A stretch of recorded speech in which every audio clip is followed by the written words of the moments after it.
Okay, welcome back to the podcast. And this week's episode is all going to be around the very unique subject of why do companies fail? So the reason I'm sharing this is in the last few weeks here in the UK, we've seen one of the most iconic retailers ever, a lady that epitomised sort of the entrepreneurial spirit and journey, a lady called Anita Roddick, who founded a business called the Bodyshop. And sadly, the Bodyshop was and is going into administration in the UK here, which is a sort of indication that it might well be bought out of administration. But the reality is it's highly likely that that business is sadly going to fail. And I thought about that, but I also thought about relation to a number of things around why companies fail in themselves. And if you look at retail as an example, you've seen in the last few years Wilkinson's, you've seen Debenhams, you've seen, quite some very big organisations that have failed. And not just in organisations like that, you can see other examples of companies that have been household names, but have either failed or are nothing compared to what they were. So when I was, started my business journey, I had a BlackBerry, and multiple people listening to this going, what's a BlackBerry, or is a BlackBerry as the fruit? No, there was actually this company that made this product called the BlackBerry. It was kind of a company called Research in Motion. And even before that, when I first started my business career in 2003, I had a Nokia phone. And Nokia phones, I remember the first mobile phone I bought was a Nokia phone. And I just want to share some stuff today, a little bit around why companies fail and what the reasons are for that, and also what we can learn for as business owners to be in a position so that it doesn't happen to us. And it involves a number of things around business in general, but the main focus really is staying ahead of the curve. And I want to share that really with you based upon a couple of stories that I think are relevant. In fact, I'll start with a story that I think is relevant. So my dad was a sales director. He was a brilliant sales director for a security company based in the UK, and he ran a team of 20 odd salespeople, and he was fantastic at what he did, and he achieved revenue targets month on month for some 20 years. He literally was just a brilliant sales director. He taught me so much about, there's a YouTube video I do on how he was successful and how he achieved results. But he basically motivated and inspired a group of 20 salespeople on the road selling security products to become successful. Anyway, he always hit his numbers and he was always good at what he was doing. But he hit a bad patch. And he was, he got bonuses and of course other great things. But he hit a bad patch just as he approached his 55th birthday. And for a couple of reasons, he found it impossible to hit his target for 4 months in a row. So basically, he didn't achieve the numbers. And in 2 of those months, he was way below his targets that he set. And, even though he'd hit 127 months in a row of targets, he missed 4. And his company at the time said to him, thanks very much, but we think it's time for you to go into early retirement. And he got some bit of a payoff, but that was the case. And the reason I'm sharing that story, and he went on and had another successful career before he retired, and enjoyed. He retired at 55. But the reason I'm sharing this story, and it's one of the reasons why I think companies do fail, and I'll share some examples of that, is they tend to unfortunately do 2 things. They tend to get complacent. For one, and when we get complacent, we end up getting caught by other situations and things and circumstances around us. And the second thing they do is they also lose track of, and the reasons things fail is because we lose focus on the key things that made us successful in the first place. So we become complacent and start assuming that life's going to do it what we want it to, but we also then start to focus on other stuff and become complacent and really start to, as I say, lose our reason for what we do in the first place and lose the reasons that made us good. And in a lot of cases, when I look at businesses that are failing at the moment or that are not having the best of times, there's another organization we work that's again gone into chapter 11 redundant bankruptcy in the US. The fundamental thing that I talk about within any company, which links to my dad and his story, and is the number one reason why I think companies do fail and go out of business, is sales.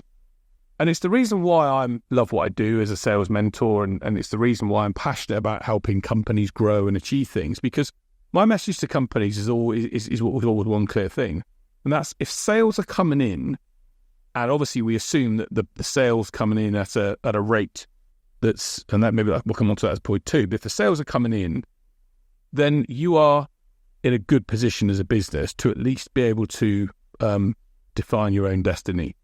And in most cases, where you start to look at the organizations that failed, where my dad failed, is that for 4 months, the sales didn't come in.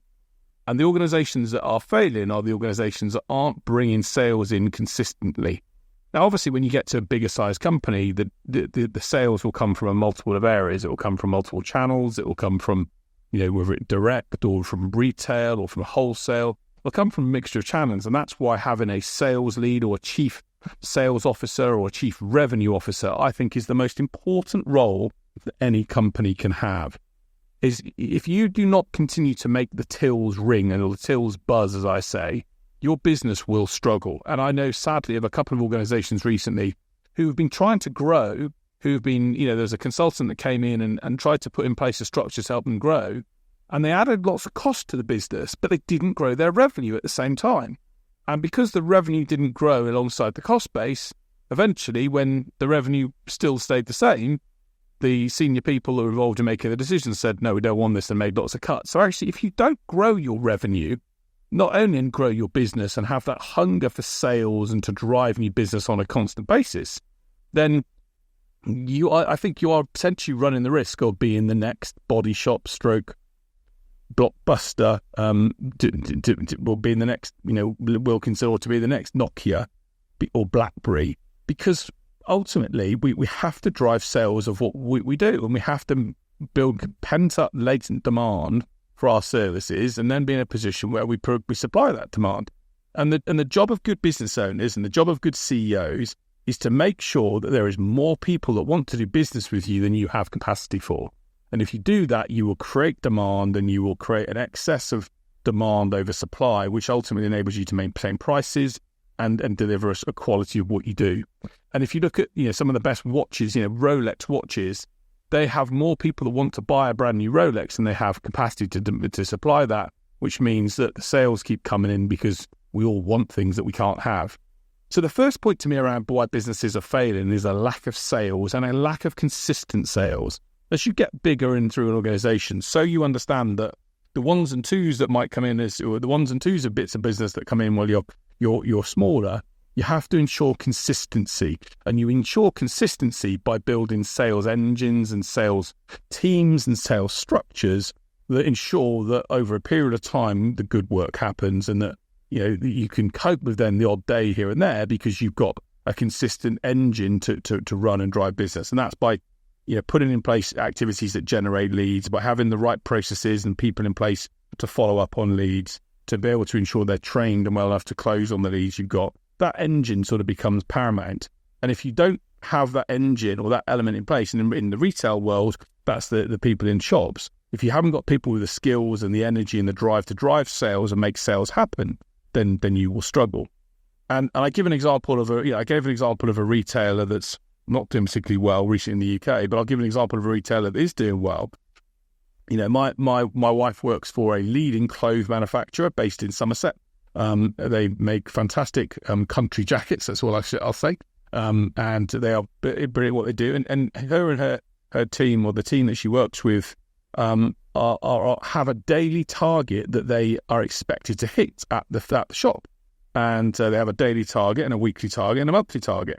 And the team are focused on hitting those targets, and they provide them with training and support to ensure that they are selling things on a regular basis. And obviously they can't affect certain things because they understand that there are certain things out of their control, like where they are, they need people to come to the shop. But what they can do is when people do come into the shop, that they provide them with this great experience. And my wife was telling me the story the other day of a gentleman that came in to her shop, as I say, which is a high quality British brand, clothing brand. And by having conversations and by building relationships with that person, by having discussions with them, they spent over £900 in the shop in the course of a half-hour period and bought 13 items, mainly because she was able to just have great conversations and find out what that person wanted to do. So the first point for me is you've got to be in a position where you drive sales consistently. And if there's one thing I'll say to you, that's why I'm passionate about what I do. If there's one general issue that most business owners, when I talk to, have, is that they don't feel there's enough. They always want more to come in. Sales has to happen on a regular basis. And I really encourage you to make sure that you if you want to not be that company that's in the news as being the one that's failed or been left behind, then make sure you focus on driving sales. Now, the second part of why companies fail is down to, and this is, and by the way, the third one you'll know, which we'll talk about in a moment, is a common reason why companies fail. But the second reason why I think a lot of companies fail is complacency. And I want to tell you the story of, there was a great story that was shared a number of years ago of the ex-CEO of Blockbuster. So if you remember Blockbuster Video, when I was growing up, Blockbuster Video used to be this place where you'd go and get your videos in the high street. They had all these videos. And if you remember, this is before streaming, and again, I'm going back probably 15, 20 years, but you would literally go to Blockbuster and rent a video for the night. And what I mean by complacency, a lot of times companies they think that what they've got in their marketplace is all good, and they sort of lose that hunger and that desire to stay on top of things. And the net result of that is, unfortunately, because we live in a world now where we are in such a fast-moving world, the world passes you by.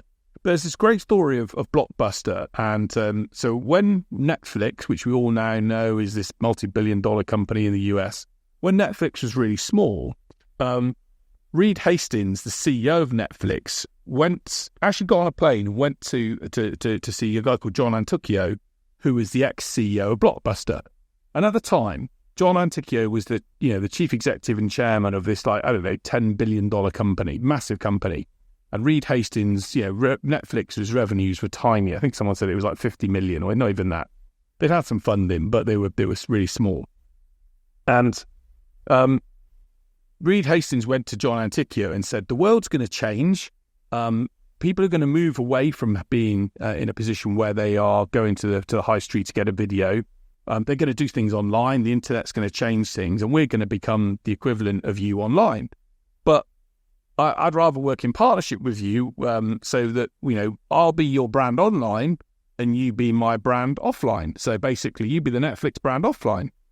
And John Antuccio, the rumor has it, looked at Reed Hastings and looked at him and said, who the hell are you coming into my office? You're a small startup. You don't, what the heck are you doing? I'm a, CEO of a multi-million-pound company, blah, blah, blah. I do not take that, I don't need you. I don't need that at all. Your company can go and do one, basically. And, 15 years later, the rest is history. Blockbuster doesn't exist, and yet Netflix is what most people around the world have as a license for.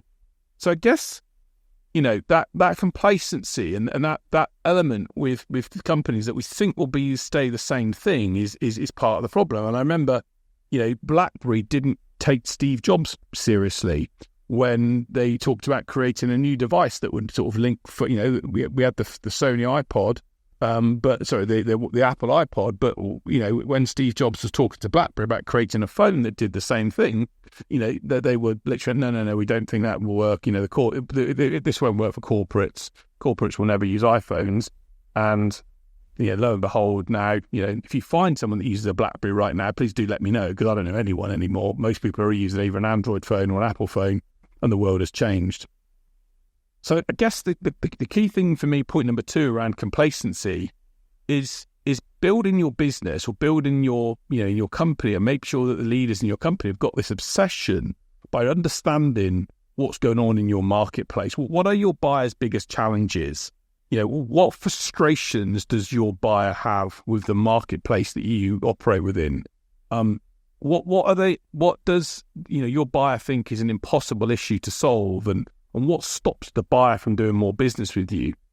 And what's driving your buyer's agenda right now? What sits on the top shelf of their priority list? And I think from our perspective, what will happen if buyers can't achieve what they want? Because if we get complacent and still stay in this world of, everything will be okay, it'll be fine, it'll be okay. Well, unfortunately, we may be okay, we might be right, but the reality is, in lots of cases, the chances are we're going to get eaten up, and society and the world is going to pass us by. And there's a great quote that's just Stuart Rose, who's the chief executive of Marks and Spencer's. I think I'm not sure where he's the chairman of that, but he's a very senior businessman. And his great quote that he said around businesses, he said, "The job of a CEO is to keep looking out at the window to see the world passing by and ensure they're keeping up with it." And I thought that's a great quote about making sure that we stay ahead of the time. And it's very easy when we're senior people in busy roles, in busy lives, to sort of stay as we are and to ignore what's happening in front of us and ignore what's happening in the world around us, and to get complacent and to focus not on the buyers and what the buyers want, but just focus on what we think is right. And unfortunately, the world will come and bite us on the backside and cause us issues. And I think the second reason why a lot of companies are generally failing after the fact they don't have sales coming in is they get complacent. They start to literally think that no one's going to change their position. Their position is is solid and it's all okay. And yet the reality is there's lots of companies that unfortunately will come in, especially in new technology, when technology can do so many things now, can change things around dramatically and solve problems or challenges or issues for the buyer. And that's why my point number 2 is just get obsessive about what's going on in the buyer's mind, what's driving them. Just get focused on understanding their world and what's happening there. And I really think if you can do, then you're going to be in a great position to then, not be, if you can get obsessive about what's driving your buyer, what's driving their agenda, what's concerning them, what's stopping them from making progress, that it can enable. And you can do that by having conversations with them, taking them out for lunch, taking them out for dinner, whatever it is that you need to do, then hopefully it can help you stay on top of that process as well. And then point number 3 is, and before I actually go, there's a great quote actually from Andy Grove. Andy Grove was the CEO of Intel for a number of years, written some brilliant books. And Andy Grove put a great quote talking about complacency. He says, "Success breeds complacency. Complacency breeds failure. Only the paranoid survive." So I guess what I'm saying to you is ultimately, even if you're doing really well as your business, just think right now, if you stop innovating, if you stop thinking forward, if you stop looking at what the marketplace is doing and the trends and is going on in your industry, you can be eaten up. So as Andy Grove would say, complacency breeds failure, only the paranoid survive. Be paranoid and, yes, if you're making good money on business, great, but always think, what could change this? What could affect our market? What could swap this around? And obviously point number 3 of why companies fail is cash. They simply don't have cash. Now, cash is directly linked to number 1, because they are in a position where they're not bringing enough cash in, they're not bringing enough sales in. But it also links into some operational efficiencies in business around, for example, things like credit and making sure that they've got, a really strong and solid process to which to manage money in their business. And again, as companies get bigger and, they bring, people in from finance or have financial skills and expertise and to operate this and to ensure that the cash comes in. And I'm chairman of a construction services company. And one of the challenges that we face is someone said to me once, "Oh, this industry is just bad for that." And, I was hearing terms from one organisation there was an organisation called Carillion that was quite a big, large, big building contractor that went bust, I think about 2 years ago. And the reason being is that they were on 180-day payment terms. So if you think about what that means is they were on payment terms where they would do the work today and then not get paid for that work until 180 days from now. So 6 months, nearly. So it's like, and don't get me wrong, there are some deals at large company sizes where payment terms can be extended. But if you can't collect cash, and I mean cash and as in real funds into your business that you need to be able to use to pay suppliers and pay your team and pay your offices and do your marketing, if you can't collect that cash, then ultimately you are going to be in a bad way. And cash is king in every business, and it's king because you've got enough sales coming in and you're focused on that, and then you're also focused on the credit and credit control and making sure that the invoices that you sent and the monies that you're owed get brought into the business. And if you don't do that, then you're also going to find that it becomes a real struggle for you. And there was a great, again, story of how Woolworths, and if anyone remembers Woolworths, apparently it might be coming back to the high street in the UK.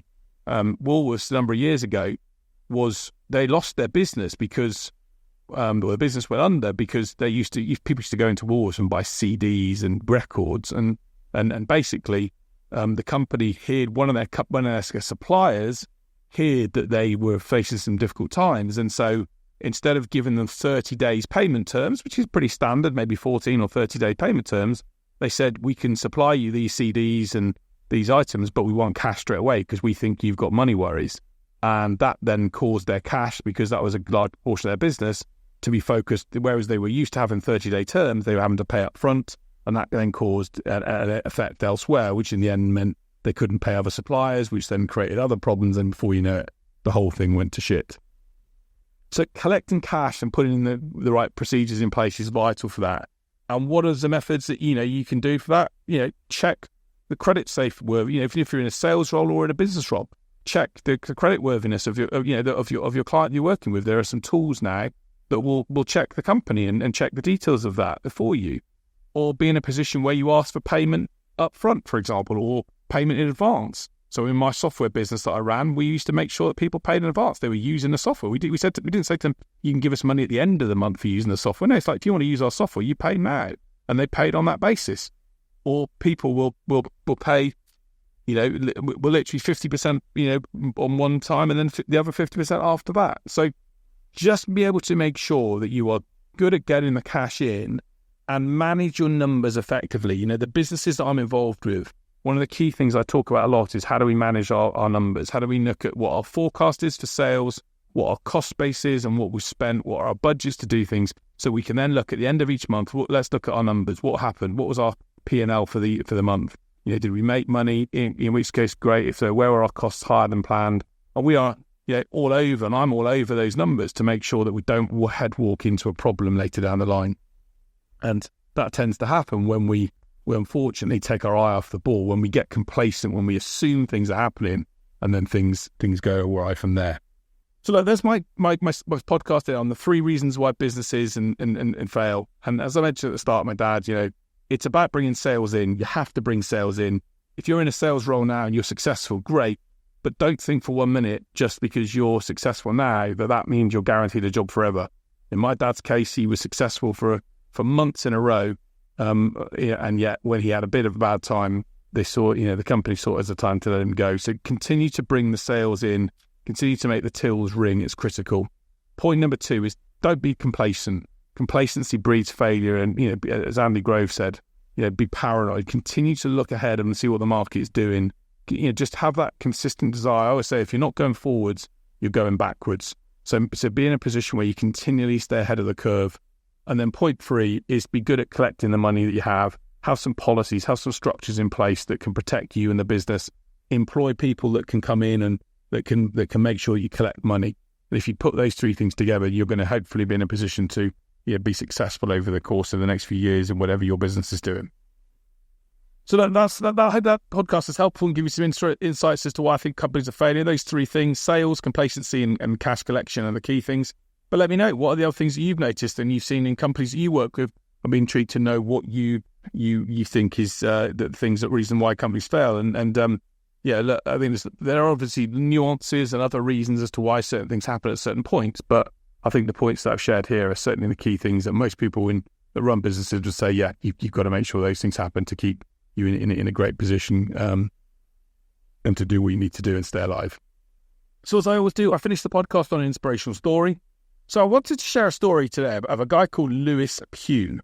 Now, Lewis Pugh is a lawyer, and I've just recently started to do some cold water therapy. I say recently, for the last year and a half, I've been doing cold water therapy. And cold water therapy is very good for you as a mind. I'm going to do another podcast on some things that you can do to help improve your own sort of health and fitness and those sort of things. But I came across Lewis Pugh because I found out that he swims in water that's so cold that it makes his fingers freeze, and it's even frozen his tongue. And he has front crawled across a glacial lake beneath Everest, And he was the first human being to swim across the North Pole, where, as well as hypothermia, he also faced hazards such as leopard seals and ice blocks that are sharp floating in his path. And the reason he does, and by the way, he does this, if you ever search for him, Lewis Pugh, he does this in paraspeedos. So this man is like properly hardcore when it comes to cold water swimming. And he does this because he believes passionately in the marine environment. He believes that climate change is melting the sea ice. And he does these challenges and these things so that he can inspire people to realise that we have to change in the world to stop that happening. But when I look at, what this guy has done, the challenges that he's been through to swim in those environments, to swim across the North Pole, I mean, goodness knows how cold it is. To be able to control your mind and body so you can handle that and swim that and achieve the challenge, wow, incredible inspiration for me. So Lewis Pugh is the story that I'm sharing today, an inspiration. Well, have a look at what he did and what he does. If you think it's cold outside in the UK or wherever you are in the world right now for you, then just imagine what it's like to swim for hours in the North Pole. That to me says two things. It says, A, if you're passionate about a cause, you can achieve anything. And B, what we can do with our brains and our minds and our, to make our bodies do incredible things is just bonkers. And, people say it can't be possible, but he's still alive. He's done it. We can achieve incredible things if we put our mind to it. And so use that as inspiration to achieve whatever you want to in the next week or coming months ahead. But that's it from me this week. I hope you enjoyed the podcast on why companies fail and the story of Lewis Pugh. If it's giving you inspiration to go and be something better or do something different, then I'm glad it has. But as ever, please, thank you so much for sharing, for liking the podcast and for listening. And if you can share it with others so we can make sure they get the inspirations and ideas to help keep their businesses growing and thriving, then that'll be fantastic. But until next week, I'll see you soon. Take care.